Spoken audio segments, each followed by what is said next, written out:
விவேக் அவர்களை பற்றி பேசும்போது எல்லாருக்குமே ஞாபகம் வர முதல் விஷயம் என்ன அப்படின்னா அவருடைய காமெடி. அதுவும் அவருடைய அந்த கருத்து கலந்த காமெடிக்கு ஏகப்பட்ட ரசிகர்கள் இருக்காங்க.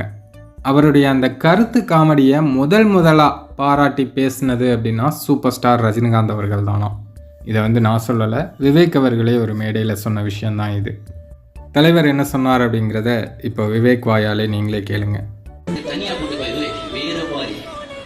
இது உங்களுக்கு வேற மாதிரி பேர் கொடுக்கும், இது ஸ்டைலே ஃபாலோ பண்ணுங்க, கருத்து காமெடி இது சூப்பர் அப்படின்னு எனக்கு ஃபர்ஸ்ட் பிளஸிங் கொடுத்தது சூப்பர் ஸ்டார் ரஜினி.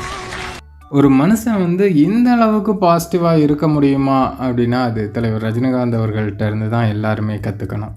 அதுவும் மற்றவங்களை அந்த மனதார பாராட்டுற விஷயம் தலைவர் ரஜினிகாந்த் அவர்களை அடிச்சுக்கிறதுக்கு ஆளே கிடையாது. எல்லாரையுமே ஒரு நல்ல விஷயம் பண்ணும்போது அவங்கள கூப்பிட்டு பாராட்டி அவங்களுக்கு பரிசு வழங்குறதெல்லாம் உண்மையிலேயே மிகச்சிறந்த விஷயம்.